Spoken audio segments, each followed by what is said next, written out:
Okay, so here it is. I've had some time to think about Dune and to process my feelings on it, and it's still mixed. Let me just give my initial feelings on the book. Overall, I'd have to give it a 4 out of 5, just based upon the fact that the world building is incredible. I like the unique ideas and concepts that are presented in it, especially the technology of Dune. It's kind of a retro technology because of the fact you have this concept of the Butlerian Jihad, which was a war against machines, against AI and computers. So you get really interesting ideas like human computers, which are called the Mentats. You get the whole ecology of this planet Arrakis with Fremen living out in the desert, these nomadic tribesmen, and giant sandworms that can swallow, gigantic pieces of machinery and equipment. These things are massive, and they're truly would be terrifying. Think of the movie Tremors with Kevin Bacon, only the worms are like the size of an aircraft carrier. That stuff is very neat. However, I have to say there are drawbacks to the book as well. There's things I didn't like about it. It was very slow at the beginning, almost too slow. And it had a spectacular finish to the first book. Book one is divided into 3 books. You have book 1, Dune; book 2, Muad'Dib; book 3, The Prophet. And I felt like there was a lot of setup. The end of book 1, I really enjoyed once everything got rolling, and then it just kind of, not to say that it was bad, but it never reached those heights again for me. And one of the things I have to say about the book is that the book itself feels like it is, at least in my opinion, the whole book feels like it's a prologue. It feels like this is the prequel to another story. Okay? Like, I think the real story feels like it hasn't been told. So as far as if I'm going to continue to read on into Dune Messiah, Children of Dune, I'm going to read Dune Messiah. The ending of the novel felt kind of unsatisfying for me. Like, it was kind of like, that's it? But it's not in a bad way. I really wanted to love this book. I hated it as a teenager, and I actually enjoyed it this time around. It's just that I don't love it. But the thing of it is that I'm thinking about it. I don't think that Frank Herbert is necessarily the greatest writer. And, compared to some of the other people I've read, such as Ray Bradbury, J.R.R. Tolkien, the use of prose and language, it's just, Frank is much more workmanlike. It's not the most enthralling reading, but he does have these very interesting concepts that are in the novel. And I'm trying to be fair to it. I don't want to eviscerate it or anything. It was enjoyable. I just realized it's not for everybody. It's not going to be like your Edgar Rice Burroughs or your Robert E. Howards, these people that have a real use of language, that write these fun swashbuckling adventures. This is much more of political and religious ideas that are veiled in a science fiction wrapping. So what I feel like is this is Frank Herbert's philosophy, and he's trying to give it to you through the medium of science fiction. And it's not bad. It's just, like I said, I really liked it. I didn't love it. One of the things that really held me back from loving it, one of the major problems that I had with the book, and maybe this is just me, and I don't want to rip it apart or anything, is the religion in Dune. Frank Herbert, I guess, was originally Roman Catholic and then became attracted to Zen Buddhism. And he seems very much to be critiquing organized religion, and that's evident through the Bene Gesserit and their whole setup as a quasi-religious order that is trying to manipulate and steer or control humanity from behind the scenes.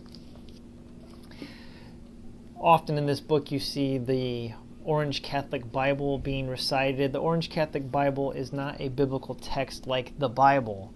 What it is an ecumenical document which incorporates all of the world religions of, quote, old earth into a singular text. So it's a blending of Islam, Judaism, Christianity, Buddhism, Sikhism, everything, all encompassed in one text called the Orange Catholic Bible.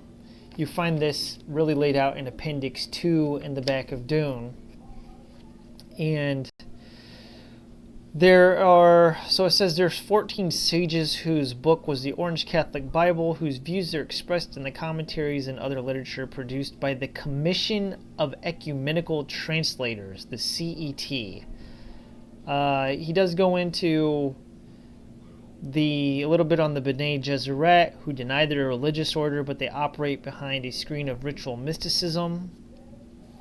They're kind of a quasi-religious order. He talks a little bit about the Spicing Guild, or the agnostic ruling class, including the Guild, for whom religion is a kind of puppet show to amuse the populace and keep it docile. So you see, he has a very negative view towards organized religion. Myself being a, Eastern Orthodox Christian, this is part of the novel that really was problematic for me. It's perhaps the reason why J.R.R. Tolkien did not like Frank Herbert's Dune, because he, was a devout Roman Catholic.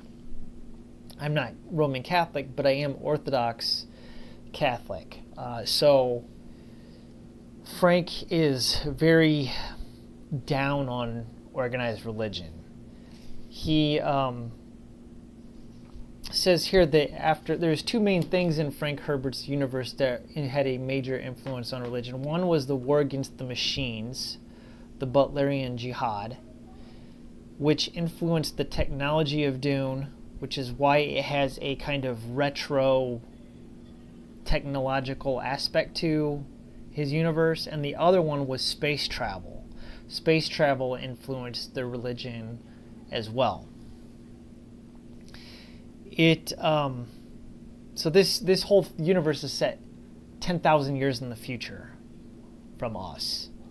I don't know what happened to Earth. It's referred to as Old Earth in the appendix.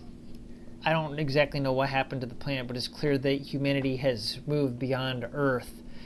And so the other thing, there's no aliens in Dune.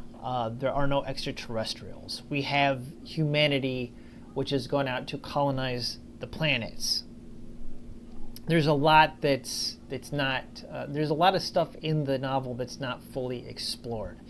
But I'm speaking as an Orthodox Christian now from my experience and like what I did not like about the book. Probably why Tolkien didn't like it as well. But I'm not as down on it as he was. He says here that there was an ecumenical meeting. This is in the appendix. There was two major developments that came out of it. One, the realization that all religions had at least one common commandment: thou shalt not disfigure the soul. So this is clearly Frank is putting forth a perennialist philosophy, and I myself am not a perennialist. And then Number 2, he says the Commission of Ecumenical Translators. The Commission of Ecumenical Translators convened on a neutral island of old Earth, spawning ground of the mother religions. So the mother religion is being, Judaism, Islam, Christianity, etc., etc. They met in, quote, the common belief that there exists a divine essence in the universe, unquote. Every faith with more than 1 million followers was represented, and they reached a surprisingly immediate agreement on statement of their common goal. Quote, we are here to remove a primary weapon from the hands of disputant religions. The weapon, and here's what Frank Herbert describes it as, the claim to possession of the one and only revelation, unquote. He does say that this wasn't immediately accepted, that there was revolts to this, that there were riots, anti-ecumenism riots, and new witticisms. So I just find it hard to accept that that there would be this ecumenical religion, because even it's hard enough to get people within a religious tradition to agree with each other. For instance, I'm not even going to talk about myself as an Eastern Orthodox Christian. Clearly, I would have conflicts with Protestants and with Roman Catholics, but I'm talking about like Islam. Within Islam, you have, you have Shia, you have Sunni, you have Wahhabism, you have your mystical Islam, I think that's called Sufi, maybe I'm wrong, Sufism within Judaism. So we're talking about Judaism. You have Orthodox, ultra-Orthodox, Reform, you have your progressive strains of Judaism, and then you have within them the various traditions within the tradition itself. Ashkenazi, which is European, Sephardic, which is Spanish, you have Ethiopian Judaism. Within Christianity, you have Roman Catholicism, you have, within Roman Catholicism, you have divisions. You have your Byzantine Catholic, you have your Novus Ordo, you have all this stuff within even, then you have the Eastern Orthodox. I mean, this is, how are you going to get all these people to join together under some ecumenical text when you can't even get people within Christianity or within Islam or within Judaism to agree with one another? I mean, even in the times of Christ, when he was walking the earth, you had divisions within Judaism. You had the Sadducees, the Pharisees, the Essenes. Frank Herbert seems to have a very shallow view when it comes to this. And it's one of the things that really drew me down in the book. And another thing is, it just doesn't seem realistic to me. For instance, just like, it's one of the things, so what Frank Herbert is proposing is this ecumenical kumbaya, everybody of all religious faiths just say, hey, we all just believe in one God. We all are touching the elephant, but we're each describing the elephant because we're each touching a different part. And I don't believe in that. As an Eastern Orthodox Christian, I believe that Jesus Christ has come to reveal the Father. Okay? That we know who God is, that it's not just some divine essence, but that God is a person. Namely, I believe in one God, the Father Almighty, maker of heaven and earth. So that is clearly going to put me as an enemy of this ecumenical religion of Frank Herbert's world, and I have to be purged in a gulag or something. It's very much what Father Seraphim Rose warned about in his text from 1975, Orthodoxy and the Religion of the Future. I don't think that Father Seraphim and Frank Herbert would get along with each other at all. So my overall review of the book, I enjoyed it. It's a 4 out of 5, and I probably will read on, but I'm going to cut it there. I have conflicted feelings about it. I don't regret reading it. I think it was thought-provoking. very interesting, but it does tend to skew more towards the dark side of the spectrum. It's not something that you read for a casual light reading for enjoyment. You have to be invested in it. You really have to like think about what you're reading, and it's really Frank Herbert's political and religious philosophy kind of wrapped in science fiction. So it's an allegorical work, and definitely not for light reading. But I am intrigued. I am going to read at least the next 2 books in the series. I've already made up my mind. I'm going to read Dune Messiah and Children of Dune. And I don't know if I'll go any further than that. We'll just have to see.